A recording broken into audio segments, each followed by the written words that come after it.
Ladies and gentlemen, planeswalkers of all ages, welcome back to the historic Paramount Theater for the Magic at PAX closing program.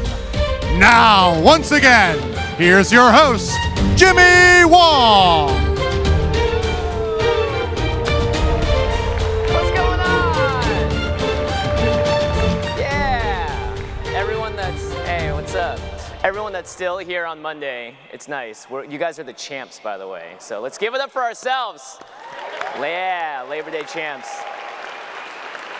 Hello again, everybody. My name is Jimmy Wong. To all my awesome PAX and Magic the Gathering fans, it's great to see all of your faces again. I see a lot of people that I played this weekend, a lot of people I got to hang out with and talk about Magic with. Who had fun at PAX? Let's hear it. Did anyone get to go to the Inventors Fair? Yeah? Who built a Thopter? Did you try and make it fly? They don't fly. They float, though. Found that one out. I had an amazing, amazing weekend. I got to check out the Inventors Fair. I got to spell sling in here. I got to walk through the convention, mostly uninterrupted. And it was an amazing, amazing time. But before we get into the closing ceremonies today, we have a video that's going to recap all of the events of the weekend. So let's take a quick look back at the sights and sounds from PAX 2016.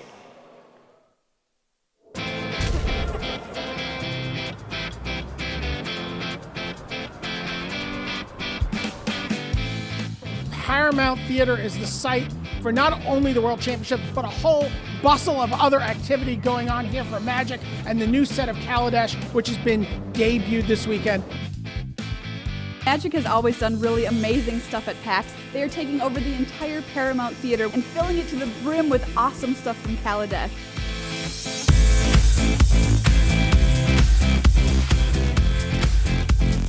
Kaladesh looks sweet. The set looks amazing so far, just from the visuals that they're showing. In this time when anything is buildable, you can invent your tomorrow today!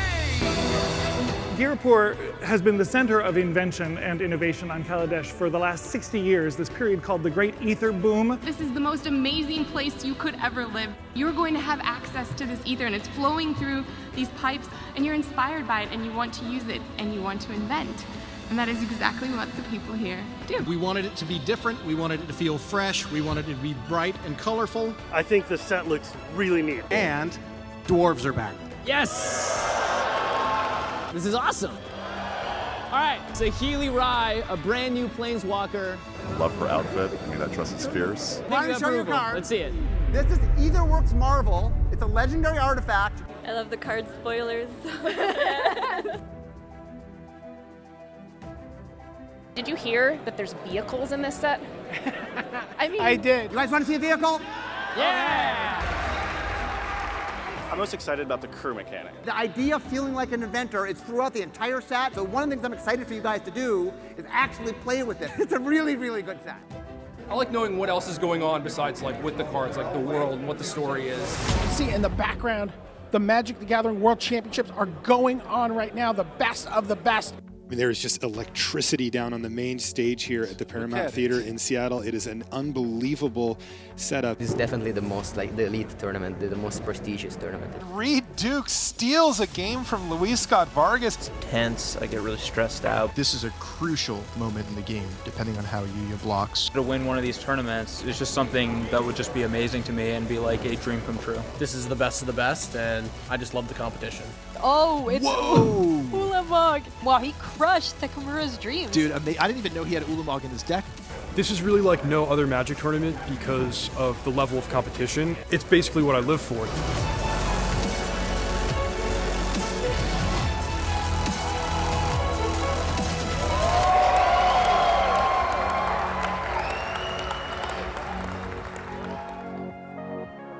Love being a part of something like this where there's just so much excitement about so many different things. I wouldn't miss it for anything.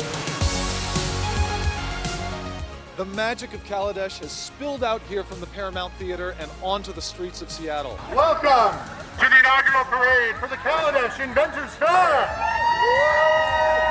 Coming to the right side of Kaladesh as Magic Gathering takes over the stage. Gentlemen, welcome to PAX Day 2. How is everybody doing out there? Ladies and gentlemen, we did it. We're here.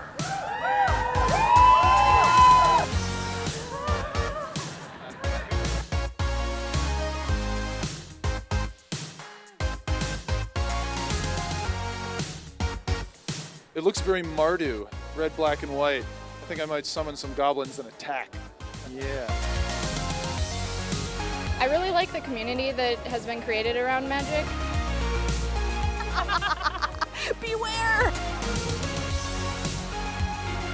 The minute we saw the new art for the set that was coming out, I knew I was going to be Saheeli. I was so excited.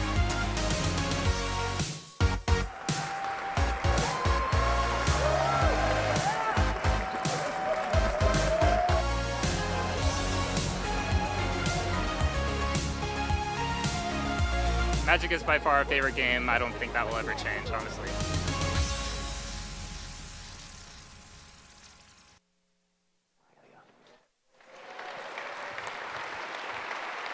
Woo! That's a spicy meatball. Man. PAX, I love PAX. Seattle's my hometown. It's always a blast to come back for the city. And of course, as you saw a little bit of there in the footage, there was one other big event this year. How many of you guys watched or sat here or watched online the Magic World Championship? All right. For those of you who don't know, this was the pinnacle of competitive professional Magic. 24 pros from all around the world battled on this stage for a piece of $250,000 and bragging rights until only one person remained who got to claim $70,000 of that and the title of champion. So I am beyond excited. Please welcome Marshall Sutcliffe and the 2016 Magic World Championship champion, Brian Braun-Duin.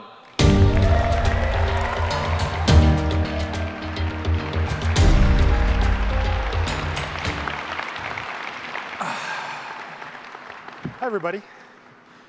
Hi, Brian. Hey. How's your day been? Great.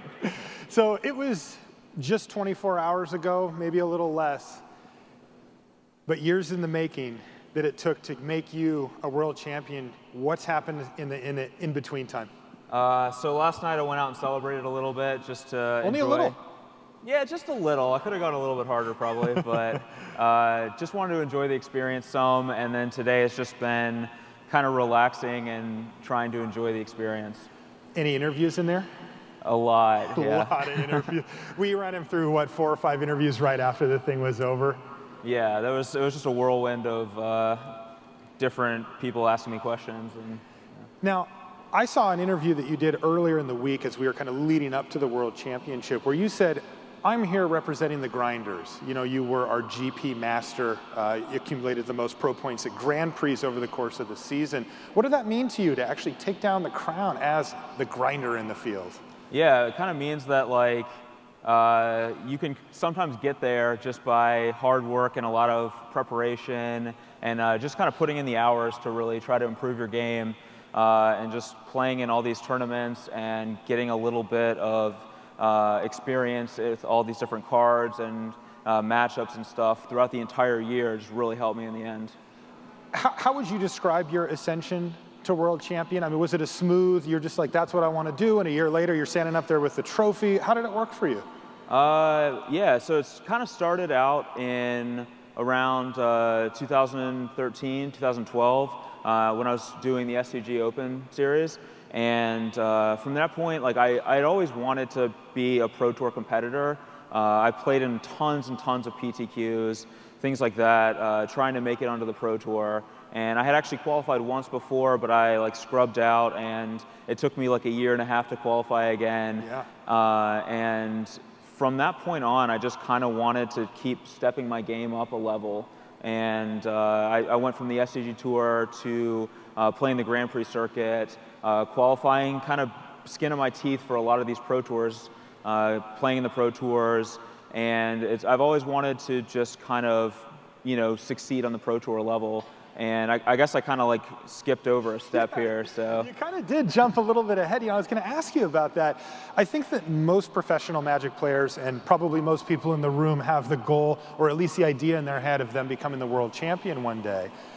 And you just went right to the top. What does that leave for you as far as goals, for your professional Magic career?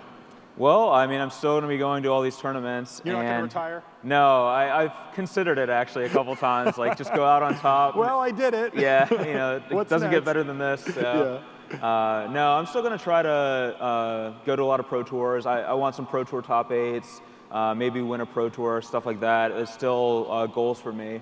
So I'm still going to be working hard and battling to try to accomplish those. Has it sunk in yet? I don't think so. No. These type of things take time. Yeah, I think probably sometime this week it'll sink in.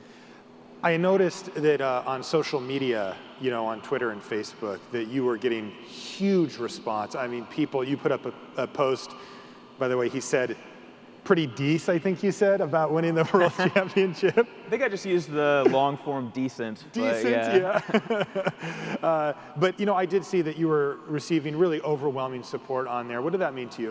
It actually meant a lot to me. I was thinking about that last night and some today. It was actually overwhelming for me in a way. Just that so many people are supporting me and are happy to see me succeed. Like that just means so much to me. And I feel like I have the best Magic fans in the world. Like I really do. So. Was there any moment that really stood out to you from the Swiss rounds? Any of the great matches? I mean, anybody that had a chance to watch that final, I'm still recovering from it myself after having commentated it. Was there anything that really stuck out to you that'll be a memorable match, player moment from the tournament itself? Yeah, I mean, there's so many different things actually. The ones that stick out in my mind is that Game 3 in the finals against Marcio. When he went for Avacyn and I had Dramoka's command and then he had one and then I had another one and we just fought that battle. There was a moment in the Swiss rounds when I was playing and if I win this match I'm locked for top 4 and I was playing against Shota and he is at 1 life and he has assembled 2 of the 3 pieces for the infinite life combo and he's scrying in his upkeep to try to find the 3rd piece. And he doesn't find, he ends up conceding the game and he shows me the bottom part of his deck afterwards and it was Anafenza, which he needed for it. And he had to scry to the bottom because his second white source was a Horizon Canopy and I'd gotten him to exactly 1. And it was just like razor thin margins and that's just kind of a lot of how these matches felt. Like I was just catching those little breaks. Is that what the tournament felt like from a big picture perspective? Did it feel like smooth sailing, or was it those little okay, I got away with one here, and that was close? Kind of a little bit of both, actually. I felt like I definitely got lucky, got fortunate a number of different times, and so many situations where things could have easily gone really, really badly for me, and it just didn't happen that much. But then there were other matches where I felt like all the preparation I had done and my deck choice, and I just had an edge in I had a good deck for the matchup, or I had played so many games of that matchup that it just felt like it was actually just smooth sailing. What's next for you as far as the season? This obviously changes the outlook of your season perhaps a little bit, but you've been on the road for quite a while, going back to Sydney and Portland and such. What's next for you? Well, next weekend there's Grand Prix Louisville, so I guess I'm right back at it again. Team sealed. He's going to be on the road next season, or next weekend. Who are you playing with? I'm playing with Shaheen Sarani and Craig Wesco. So kind of a interesting mix of teammates, but I'm sure we'll have a blast. By the way, Craig. Yeah, he shaved his head, so... I don't know if you guys saw this, but Wesco, who sometimes has some pretty luxurious locks going on, actually shaved his head to support Brian in the tournament. How cool is that? Yeah. Now we just got to work on Shaheen, getting him to shave his head. I don't think that'll happen, but... That's probably not going to happen. Yeah. All right, Brian, thanks so much for taking the time. I know you've done a lot of interviews, but really appreciate you taking the time to sit on the chairs with us. Ladies and gentlemen, your world champion for 2016, Brian Braun-Duin. All right, let's send it back to Jimmy Wong. Wow, what an accomplishment. Clearly, I am not in solidarity with Brian yet. I have all of my hair, but I know, right? That might change. We'll see. I'll take a couple bets, see what happens. All right, well, let's move on forward. You guys all know we have some preview cards today, right? Yeah, last ones of the show. Very exciting, very exciting. All right, so on top of all the amazing events that we saw this weekend, we also discovered a lot about what we can expect when Kaladesh comes out later this month. So to run us through some of what we've learned and to give us some final big picture thoughts on the entire set, please give a very warm welcome to Senior Director of Magic R&D, Aaron Forsythe.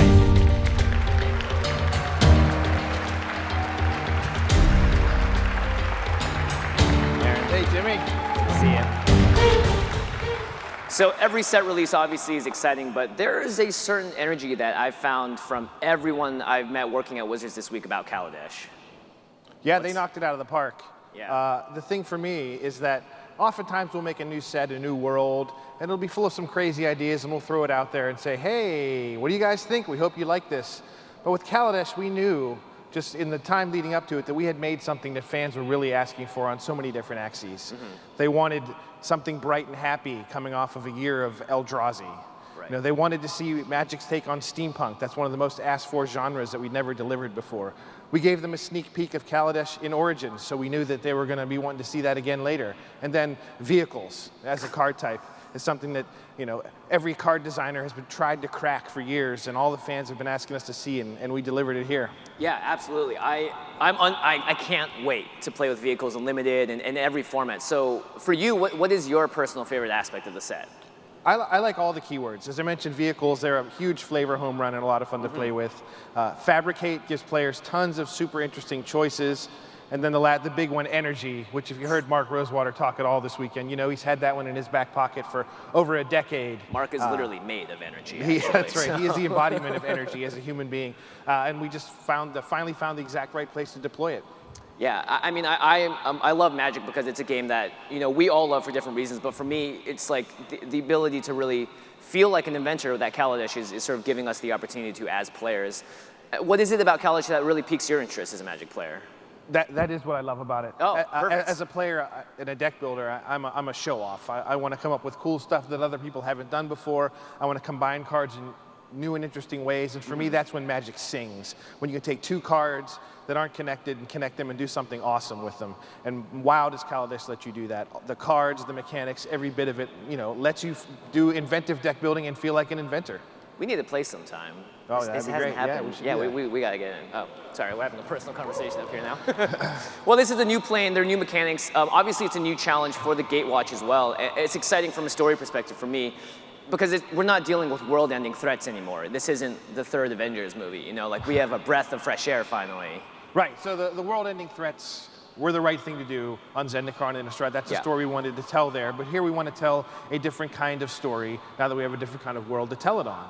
And our creative teams really got to flex their muscle with this one. With Zendikar and Innistrad, they had mostly just been kind of turning up the threat level on pre-existing work, stuff that they had done years before. They just revisited it, tuned it up a little bit. But Kaladesh was a blank slate to them. Yes, they did a little sneak peek of it in Origins, but for the most part, they were creating something from whole cloth, which they hadn't got to do in a while. So the set embodies both the creativity, you know, of the citizens of Kaladesh and how they interact with their inventions with Ether, but it also embodies the creativeness of our team that really knocked it out of the park with this world. And the story is something a lot more personal. Right, no more giant space monsters. You know, it's about Chandra returning home. We like this recurring cast of characters we have, but we wanted to show that we could tell a whole different kind of story with them here. Yeah, absolutely. And speaking of recurring characters, for those of you that have read Magic's story today, something that people have been theorizing about turns out it's right. Tezzeret is here on the plane, and he's the head judge of the Inventors Fair. Right, and if you haven't read the story yet, it's up on dailymtg.com, our magic fiction that we come out with, and it reveals Tezzeret is indeed here. He is the head judge of the fair, and we can assume that he's up to no good. We've seen him twice before in sets based around artifacts. The first in his home plane of Esper, where his kind of creepy metal arm comes from, and then again with the Phyrexians in Mirrodin Besieged as part of the Scars and Mirrodin block. Right. So we know when Tezzeret's around, there's something no good afoot. So, we have a card we can show you that features our man Tezzeret. How you guys want to see a card? All right, well, it makes a lot of sense that a character like Tezzeret's here. Metallurgic Summonings, an enchantment. Dude, Tezzeret looks very sinister here. Right, so you may focus on the weird-looking thing he's created there, the construct, but that is Tezzeret in the back. And this card is awesome. This is one that really embodies the inventiveness of the set. It opens up all sorts of deck building problems that are really fun to solve. So whenever you cast an instant or sorcery, You create an XX colorless construct where X is that spell's converted mana cost. So if you can cheat your spells out, like something like Force of Will, for instance, would give you a 5/5 token. Ooh, and then for 5 mana and Exile Metallurgic Summonings, you get to regrow all of your instants and sorceries that are in your graveyard. So do you want to, as long as you have 6 or more artifacts, so you need to Which get you've enough, been making right, with you your can make them instants with and this, you can make them in other ways, cards that make clues, all sorts of other things, artifact lands, and then you can mill yourself if you want to regrow more cards. There's all sorts of directions this card can take. Super fun. Yeah, very interesting, and it's a complete build around me, so I'm excited for It's this kind of as a well. one-card combo. Yeah, it's all there. Well, Tezzeret wasn't Magic Story's only big reveal. You mentioned personal stories before. We also learned this morning that Chandra's mother, Pia, is still alive. So for Chandra, this has to just change everything. Yeah, it does change everything for Chandra. She hasn't been to this plane in over 12 years, as we know from her backstory, and she has been living this whole time believing both of her parents are gone. Right. And she arrives on Kaladesh and very quickly just glances her mother in the crowd being accosted by Tezzeret. She screams out, "Mom," and the curtain kind of closes on the story for this week. So make sure you tune in to see what happens. It's going to be awesome to see how Chandra develops a relationship with her mother that she hasn't known since she was a very young child. And we previewed Pia's card, which is really sweet, too. Yeah, I saw it this morning. So we've talked a lot about the Gatewatch, but it seems that we've talked about everything around Chandra, but we haven't really sat and talked about Chandra, the central hero of the Kaladesh story, because this is her home plane. I'm very interested to see what's going to happen here, because Chandra, as you guys know, is one of Magic's original planeswalkers. Kaladesh is her home plane. She's been called Flamecaller, Blaze, Pyromaster, Firebrand, and the Roaring Flame. She's a rebel, she's a hero, she's the fire of Kaladesh, and a very important member of the Gatewatch. And now, she is Chandra, Torch of Defiance. So, join us as we take a quick look back on her story and impact on the Magic multiverse. Chandra Nala never believed in using her inside voice. Growing up on Kaladesh as a fire mage on a plane of inventors, she's used to being the maverick. In fact, she grew to embrace and celebrate her independence alongside her renegade parents. But she and her parents were hunted by the local consuls for transgressions against their oppressive rule. Her father was killed before her eyes, and Chandra believed her mother was also dead. Chandra herself was sentenced to execution for crimes she did not commit. Outraged, panicked and grief-stricken, Chandra's planeswalker spark ignited as she was about to be executed. She vanished in an explosion of flames and was transported to the plane of Ragatha. There she was welcomed into an order of monks at Carol Keep, pyromancers like herself. Chandra's thirst for adventure and impulsive nature eventually led her out into the multiverse. Those travels saw her cross paths with other planeswalkers, as her reputation as a firestarter grew. During the battle for Zendikar, Chandra joined the Gatewatch to protect the multiverse from interplanar threats. She had spent her entire life looking for her own path, fighting for independence. Every world has tyrants following their own desires with no concern for the people that they step on. In confronting these threats, Chandra had found a purpose, one that led her back to Kaladesh to face her past and forge her future.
Yes. Oh my gosh. What? What? Yeah. 4 abilities! Right. 4 mana! 4 loyalty. We have not made many 4 ability planeswalkers, and we certainly have not made many with a 4 mana cost. Yeah. So I'm getting flashbacks. She has big shoes to fill, but I'm certain she's up for the challenge. Let's walk through it quickly. Yeah, let's do it. The +1 ability, exile the top card of your library. You may cast that card, so that's something to be aware of. If it's a land card, you can't play it, so it says cast, so you don't get to use the land she gives you. But if you can't use the card, or don't want to use the card, bam, she hits your opponent for 2 damage. Each opponent. Each opponent, players. That's right, commander players, keep that in mind. Her second +1 ability, I said she can't get you lands, but she can give you mana this way. Add RR to your mana pool. That's great for playing her, plussing, and then using a removal spell or playing a blocker right away. Yep.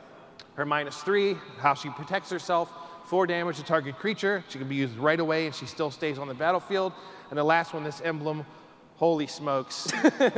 Things will be smoking. She becomes a cannon every time you play a spell, 5 damage, totally awesome.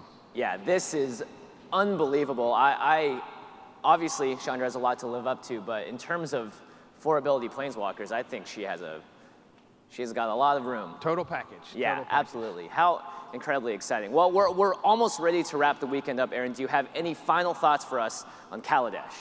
Well, the first thing is it's awesome. I'm so proud of my team, all the work they did for the creative guys, the card designers, the developers, everything. I mean, this set has really captivated people's imagination, and it's going to be so fun to play with, so stick with us. And second of all, it's just the beginning. We have a whole new story we're trying to tell with these characters. Now that we've seen what they can do, how they're awesome enough to defeat Eldrazi, but what else can the Gatewatch do? What else are they capable of story-wise? This is the first set we put together knowing we were going to do 2 blocks a year. So you're going to see we've really refined our craft here. And like I said, it's just the beginning. So many more stories to tell, so much more awesome stuff to come. I can't wait to play it. When are players going to be able to get their hands on the new set? Pre-releases worldwide, game stores all over the place, September 24th and 25th. And in the meantime, keep paying attention to Kaladesh.com for all of our previews. One-stop shop. Aaron, thank you so much. Everyone give a big round of applause to Aaron Forsythe. And a huge, huge thank you to all of our panelists, our community ambassadors, the World Championship competitors, the Street Fair exhibitors, the cosplayers, and especially the awesome staff and crew for their countless hours of hard work to make it all possible. Really give it up for those guys. They were here the week before, and they're going to be here after as well, making sure that this is the best Magic experience ever. So please, big round of applause for everyone that made this possible this weekend. And on top of all that, a very big thank you to you at home watching, you here in the audience at PAX. Thank you guys for making this an amazing weekend. I love this convention because of the energy it has and because of the people I get to meet and because it's in my hometown. So it makes me very happy. Chandra's going to Kaladesh, I'm going to Seattle. I was like, oh, this is great. Okay. Make sure you guys head to your local gaming stores. September 24th to 25th, invent your tomorrow. You guys can participate in the Kaladesh pre-release. I will certainly be there. I hope to see you all there. Thank you, PAX. Have a great night, everybody.